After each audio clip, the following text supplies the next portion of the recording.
Alright guys, here we are in Game 2 in this best of 5 for the Go for StarCraft Monday Premium Cup. I think €75 is the prize pool for this, so that's money on the line. But also, of course, it does get you into the qualifier spot for their monthlies, I believe. I could be wrong about that, but either way, two awesome players have made it here to the finals. Brothers Grimm, as it were, spawning here in the top left corner of the map. He's green, he's from Mouz Sports. It is LucifroN. And in the bottom right, winning with a 10 pool last game, it's going to be Mouz Vortix as the yellow Zerg. Yeah, it was an interesting game. You know what? I just thinking back on that, I don't think a single unit died that game. I want to point that out there. We had a game 1 for the finals where not a single unit, not a single building, nothing died, but it ended in bitter defeat nonetheless. The Vortex can play a little more standard this game.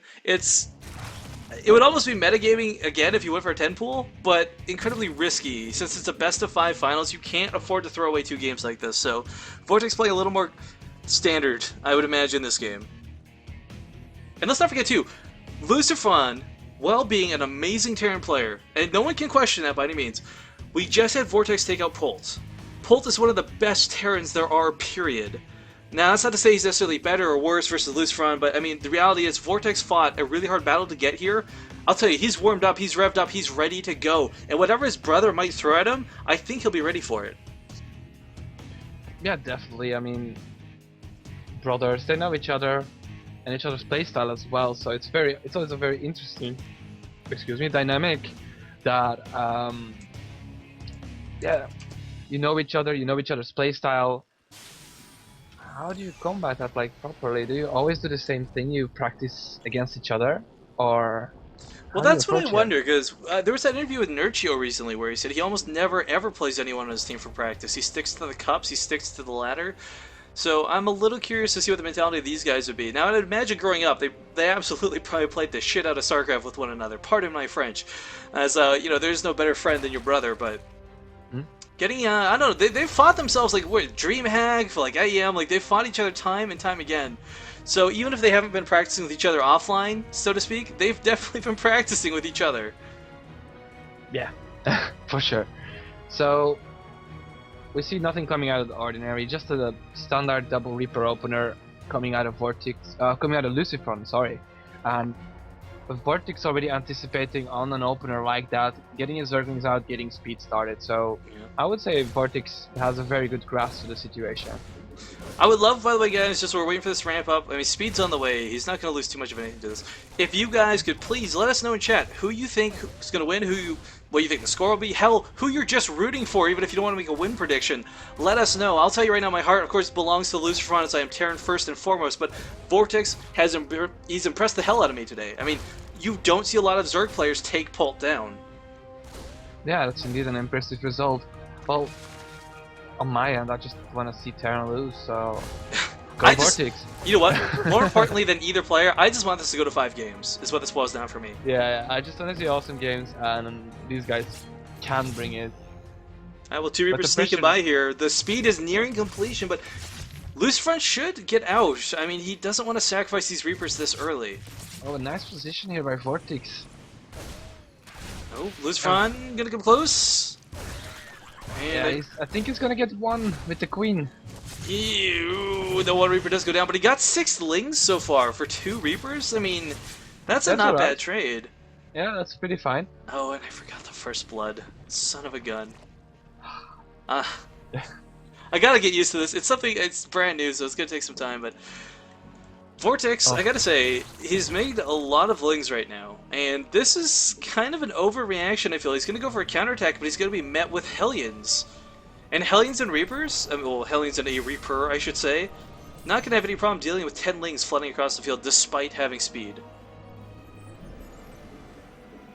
Now, does LucifroN see this? If he can intercept these couple of Hellions off guard, I don't know. No, it's been revealed at this point. LucifroN is paying plenty of attention. He might actually get this round, goes for the ramp, closes in on the Reaper instead, will try to pick off an SCV or a Mule, gets the Mule. Actually, I think the Mule just died of time. So Vortex, yeah. I don't think he actually killed anything there. No kills at all. No, not really. But that's okay. That was an over-dedication of Lings in the first place. He had to do something with them. You can't just idly have 10 Lings sit at home. It's not going to work.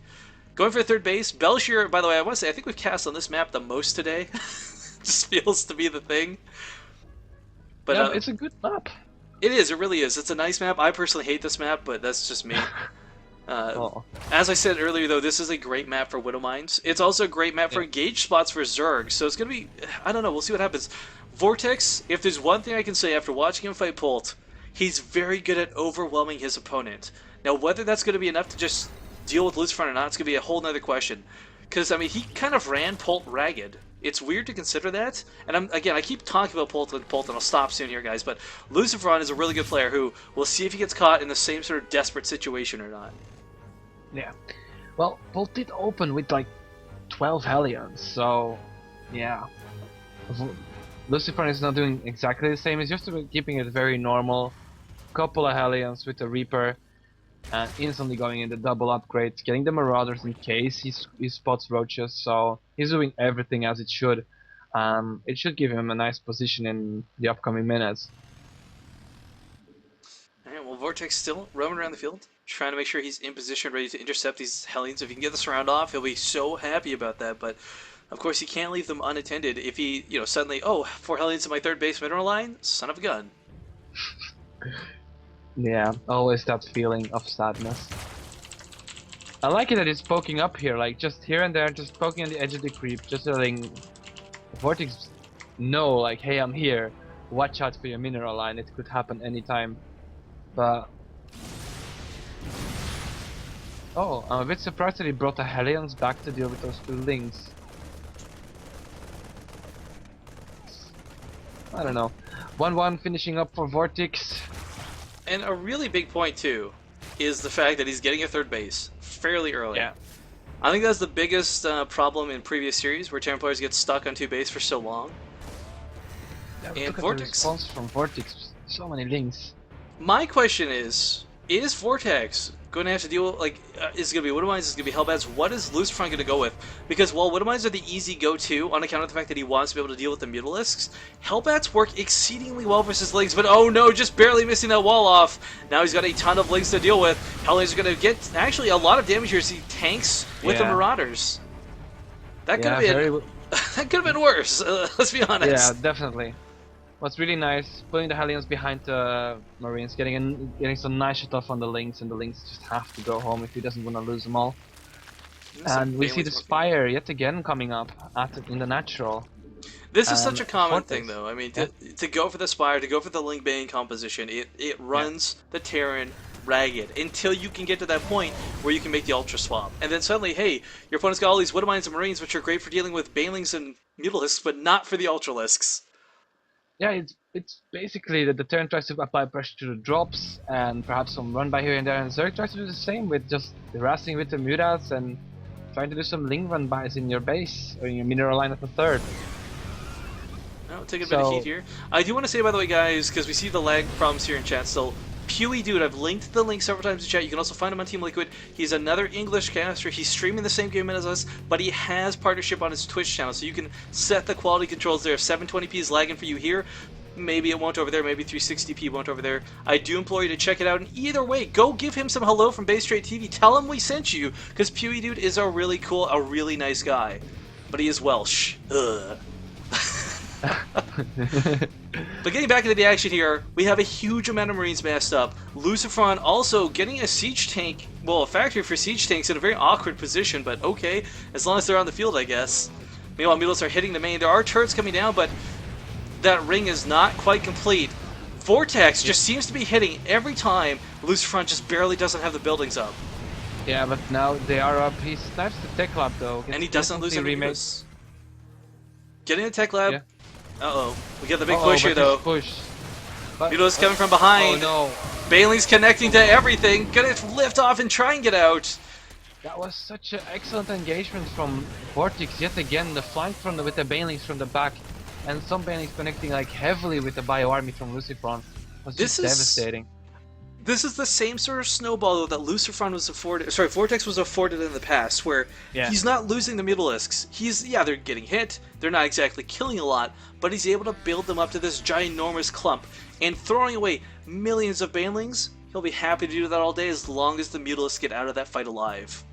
Yeah, he's also getting a macro hatchery to get rid of that extra money he currently has to remax faster and just keep up the pressure on LucifroN. And we're gonna have to wait and see, because the real problem for LucifroN is not like, yeah, the Mutalisks or anything. It's a bit of a problem, but he has to think forward. He has to think about a fourth base. Where is he gonna get a fourth base? Well, eventually? I don't know how, when, or where, but he managed to sneak some Hellions here into the natural, causing Vortix to lose quite a few drones, actually. Oh my god. 11 have gone down. He might get a couple more. 13 now at this point. Still got that one Hellion alive. 14 kills. Will he go as high as 15? Maybe 16. Nope, not anymore. But what a nice sneak. I didn't even catch that.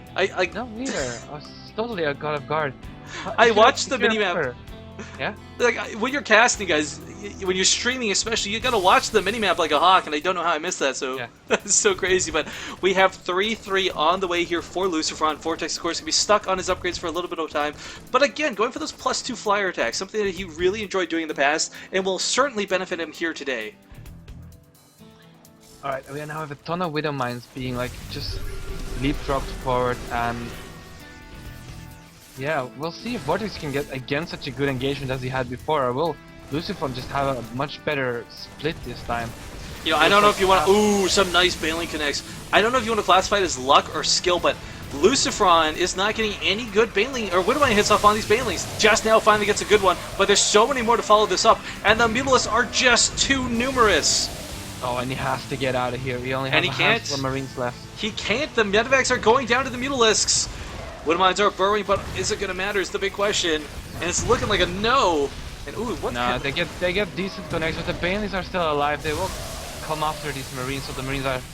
Well, actually, he's taking out a lot of mutas. If he can stabilize, it's not too bad for him. Yeah, I want to point out, people complain about the video stutter. I just got a huge FPS drop, so that was my end for once. But GG is called.